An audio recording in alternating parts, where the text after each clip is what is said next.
Hi friends, welcome back to the Big Joy of Learning with Bijoy ji.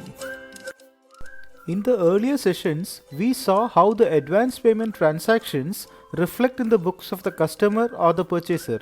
Here, we will see how the advance receipt transactions reflect in the books of the supplier. As per the VAT law, it is the responsibility of the registered supplier to collect the VAT from the customer and to pay it to the authorities on time as per the prescribed method on or before the prescribed time frames. In this regard, I felt it would be nice to discuss the content of the documents that the supplier is supposed to give to the customer while collecting the VAT. The base document the supplier uses for VAT collection is the supplier VAT invoice. A normal tax invoice should have the following content: the term tax invoice, the date of issuance of the tax invoice, the date of supply, the date of payment, a sequential number for the tax invoice, the supplier's full name, address, tax identification number, the customer's full name, address and tax identification number, description of the supplied goods and services, the quantity of the goods supplied, payment date of advance payment if any, total consideration excluding tax, the applied tax rate, any price discount, taxable value, and the value of the tax due as per this invoice. Let us see a rough format of a VAT invoice for referring the contents.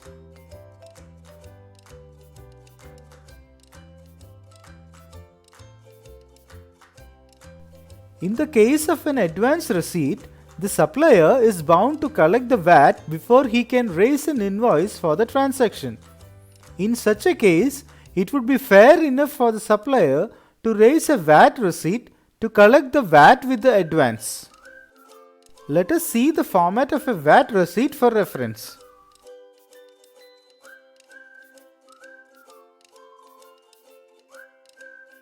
As you can assume, all the entries and postings for the transactions in the supplier's books will be straight opposite to what we did in the customer's books of accounts. Wherever we debited input VAT account in the customer's books, we will be crediting the output VAT account for the same amount in the supplier's books and vice versa. Wherever we credited the supplier in the customer's books, we will be debiting the customer in the supplier's books and vice versa. All the entries where we credited advance to supplier in the customer's books, we will debit advance from customer account in the supplier's books. Since we had discussions on advance payment and on the calculations of amounts in our previous session, we will just rush through the advance receipt transactions and its posting as it is in the books of the supplier in this session.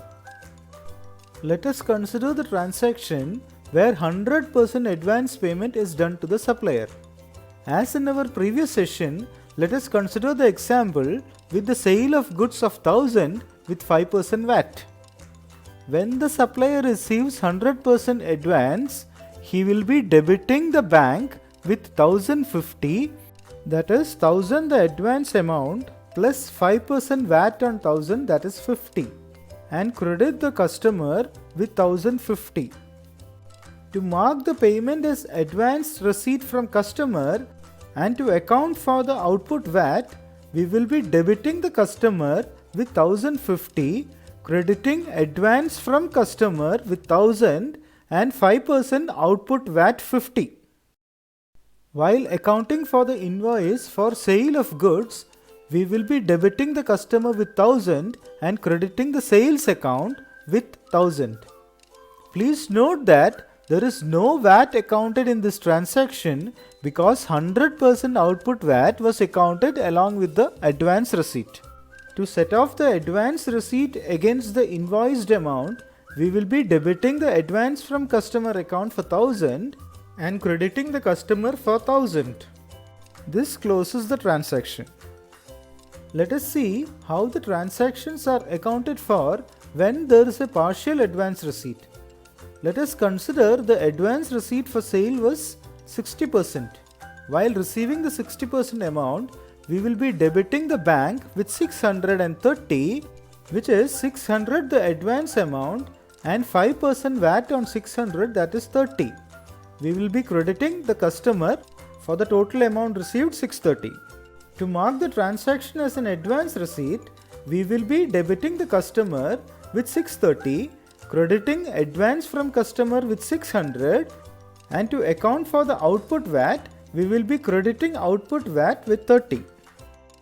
While accounting for the invoice for the sale of goods considering 100% invoicing, we will be debiting the customer with 1020, that is 1000 the invoice amount, and 5% of 400, that is 20, the VAT on the balance amount to be received.